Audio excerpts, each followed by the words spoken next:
Assalamualaikum warahmatullahi wabarakatuh. Hello everyone, perkenalkan nama saya Miftah Kuljana. Saya dari Fakultas Ekonomi, Program Studi Manajemen Universitas Nasional.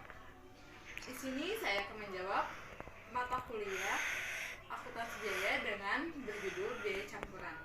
Sebelumnya jangan lupa like, subscribe, dan komen channel YouTube aku ya.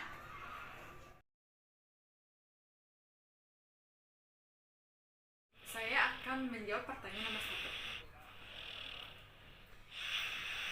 Karena informasi yang tersedia untuk melakukan pengklasifikasian atau memisahkan biaya variabel dan bunga biaya tetap dalam bunga campuran tersebut hanya informasi jumlah biaya suatu aktivitas, sehingga akan cukup sulit dalam mengidentifikasi biaya tanpa adanya ukuran penggunaan atas biaya variabel dan biaya tetap variabel.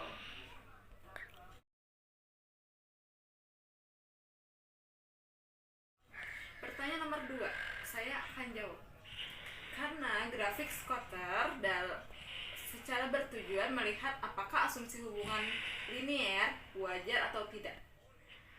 Dengan menggunakan grafik tersebut, beberapa titik yang tampaknya tidak cocok dalam pola umum perilaku yang mungkin dapat terungkap, sehingga diperoleh pengetahuan yang dapat memberikan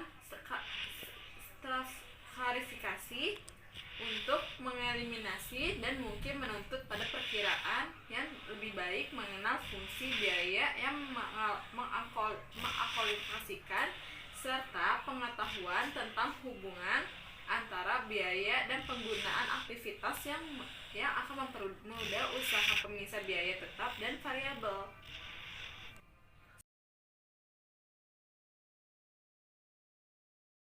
Pertanyaan nomor 3, saya akan menjawab, yaitu metode scaffold menyangkut pemeriksaan grafik scatter suatu yang aktivitas yang berbeda dan pemilihan dua titik yang berbeda akan tampak berbalik untuk mewakili hubungan antara biaya dengan aktivitas karena kedua titik tersebut menentukan suatu garis.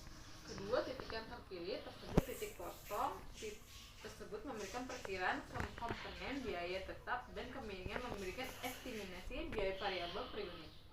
Aktivitas metode tinggi rendah menentukan persamaan suatu garis lurus dengan terlebih dahulu memilih dua titik, yaitu titik tinggi dan rendah, yang akan digunakan perpotongan dan kemiringan kedua metode tersebut karena metode tinggi rendah ditentukan oleh jumlah tinggi rendah dan variabel bebas. Keunggulannya terletak pada keobjekan.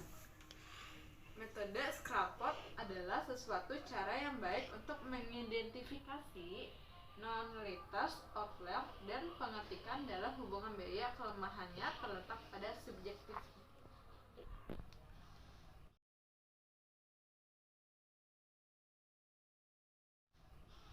Nomor 4, saya akan menjawab pertanyaan nomor 4 loh.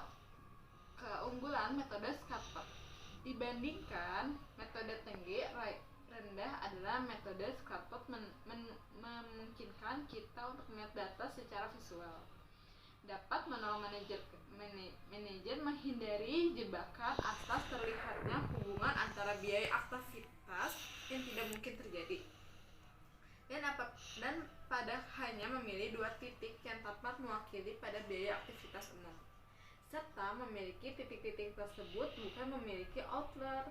Pasangan titik lainnya memungkinkan pilihan titik yang lebih mewakili secara keseluruhan, sedangkan dalam metode yang tinggi rendah, titik tinggi dan rendah mungkin merupakan outlier dan menunjukkan hubungan biaya aktivitas yang tidak umum terjadi.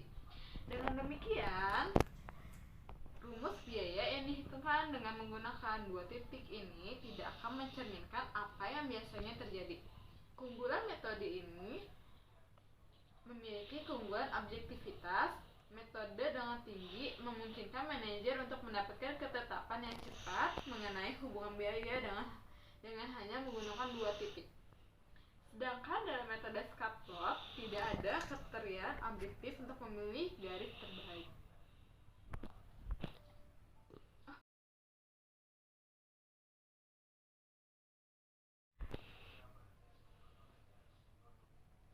Yang kelima, saya akan menjawab pertanyaannya.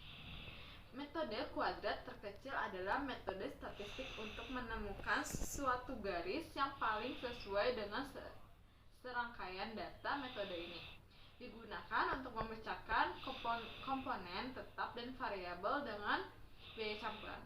Metode ini lebih besar dan lebih baik menggunakan metode tinggi dan rendah dengan metode scatter karena metode kuadrat terkecil menghasilkan garis yang paling sesuai dengan titik-titik data sehingga lebih direkomendasikan pada metode tinggi, rendah, dan scatter.